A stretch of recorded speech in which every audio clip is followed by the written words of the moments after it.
उन्नत भारत अभियान के मूक्स पाठ्यक्रम सामुदायिक जुड़ाव एवं सामाजिक उत्तरदायित्व की तृतीय इकाई ग्रामीण स्वास्थ्य एवं विकास के द्वितीय व्याख्यान स्थानीय प्रशासन और सामुदायिक भागीदारी में सभी शिक्षार्थियों का स्वागत है। व्याख्यान के भाग पंचम में राष्ट्रीय ग्रामीण स्वास्थ्य मिशन विषय पर विचार किया जाएगा। इससे पूर्व हमने स्वास्थ्य के लिए ग्राम पंचायत की भूमिका पर विचार किया था। आंगनवाड़ी के अतिरिक्त जो है राष्ट्रीय स्वास्थ्य मिशन किस प्रकार अपना योगदान देता है, आइए अब इस पर दृष्टिपात करें। राष्ट्रीय स्वास्थ्य मिशन, राष्ट्रीय ग्रामीण स्वास्थ्य मिशन भारत वर्ष के ग्रामीण स्वास्थ्य सुधार के लिए स्वास्थ्य कार्यक्रम है। यह योजना 12 अप्रैल 2005 को शुरू की गई। आरंभ में यह मिशन केवल 7 साल 2005 से 2012 के लिए रखा गया था। यह कार्यक्रम स्वास्थ्य और परिवार कल्याण मंत्रालय द्वारा चलाया जा रहा है। ग्रामीण क्षेत्रों में स्वास्थ्य सुरक्षा में केंद्र सरकार की यह एक प्रमुख योजना है। इसका प्रमुख उद्देश्य पूर्णतया कार्य कर रही समुदाय स्वामित्व की विकेंद्रित स्वास्थ्य प्रदान करने वाली प्रणाली विकसित करना है। यह ग्रामीण क्षेत्रों में सुगमता से वहनीय और जवाबदेही वाली गुणवत्ता युक्त स्वास्थ्य सेवाएं मुहैया कराने से संबंधित है। यह योजना विभिन्न स्तरों पर चल रही लोक स्वास्थ्य सुपुर्दगी प्रणाली को मजबूत बनाने के साथ साथ विद्यमान सभी कार्यक्रमों जैसे प्रजनन, बाल स्वास्थ्य परियोजना, एकीकृत रोग निगरानी, मलेरिया, काला ज्वर, तपेदिक, कुष्ठ आदि के लिए एक ही स्थान पर सभी सुविधाएं प्रदान करने से संबंधित है। इस योजना को पूरे देश में विशेषकर 18 राज्यों में, जिनमें स्वास्थ्य अवसंरचना अत्यंत दयनीय तथा स्वास्थ्य संकेतक निम्न है, लागू किया गया है। इस योजना के क्रियान्वयन में लगी प्रशिक्षित आशा की भूमिका बहुत ही महत्वपूर्ण है, जिसको कि हमने शुरुआत में ही जान लिया था। लगभग प्रति 1000 ग्रामीण जनसंख्या पर एक आशा कार्यरत है। 2012 से 13 के संघीय बजट में राष्ट्रीय ग्रामीण स्वास्थ्य मिशन के संबंध में 18,115 करोड़ रुपए की धनराशि आवंटित की गई है।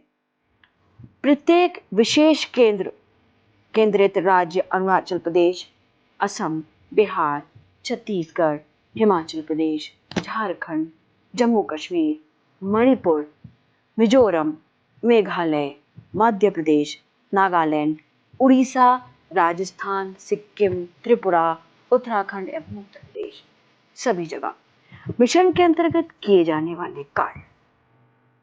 स्वास्थ्य पर सरकारी खर्च में बढ़ोतरी, स्वास्थ्य सेवाओं के ढांचे को सुधारना, ग्रामीण स्वास्थ्य केंद्रों को मजबूत बनाना।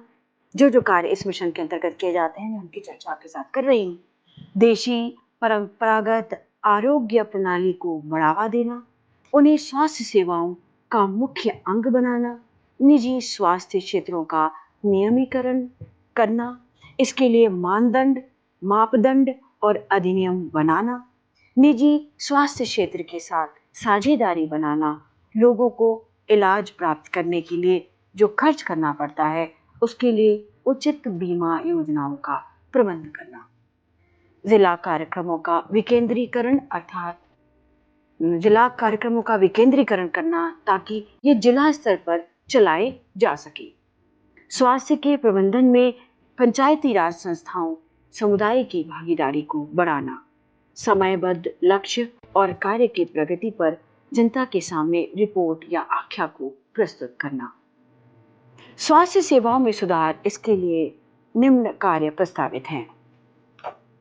गांव में स्वास्थ्य सेवा उपलब्ध कराना, आशा द्वारा उपकेंद्रों की क्षमताओं के विकास के लिए जरूरत के अनुसार नए उपकेंद्र की बिल्डिंग का निर्माण, जरूरत के अनुसार एक और महिला स्वास्थ्य कार्यकर्ता ANM की नियुक्ति जो उसी क्षेत्र की होगी।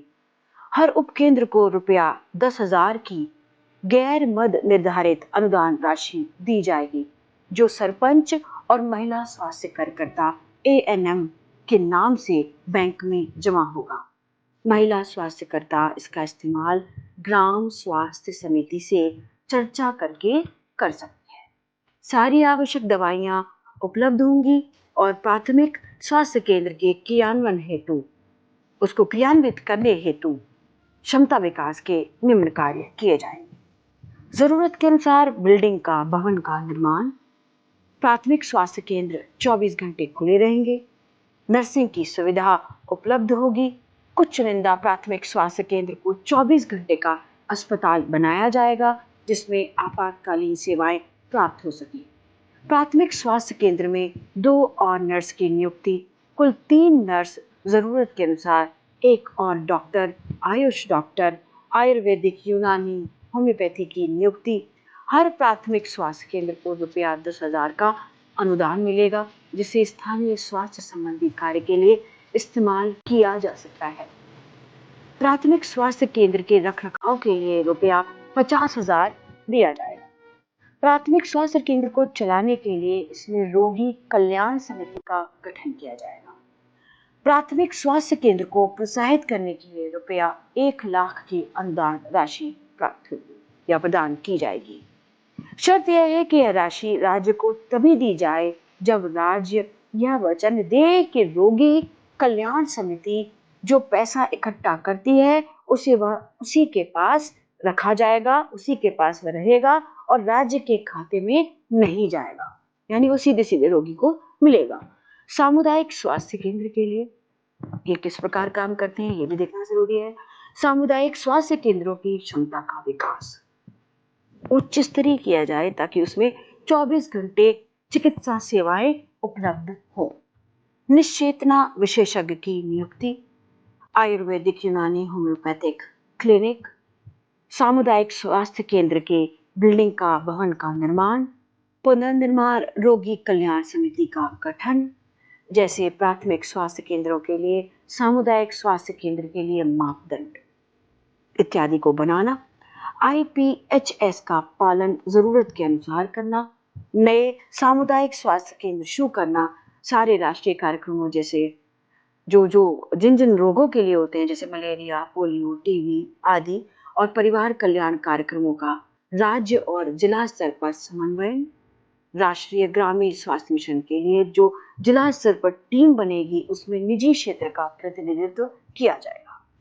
आशा कार्यक्रम के निरीक्षण के लिए एक निगरानी समूह का गठन, जननी सुरक्षा योजना, सामाजिक निगरानी और जवाबदेही के लिए प्रबंध गांव, जिला और राज्य के स्तर पर कमेटियां बनानी होंगी। इसके अतिरिक्त जिला स्तर पर जन संवाद करना होगा जिसमें कि राज्य स्तर पर राष्ट्रीय मानवाधिकार आयोग के आदेशों का पालन हो रहा है या नहीं सुनिश्चित करना, ये भी इसका कार्य है। इसके अतिरिक्त सरकार, राज्य और जिला अपने स्तर पर जन स्वास्थ्य की रिपोर्ट भी पेश करेगा। व्याख्यान के 5वें भाग में राष्ट्रीय ग्रामीण स्वास्थ्य मिशन विषय पर विचार किया गया। अगले भाग में ग्राम एवं स्वास्थ्य समिति विषय पर विचार किया जाएगा। हमारे साथ जुड़ने के लिए बहुत बहुत धन्यवाद। नमस्कार।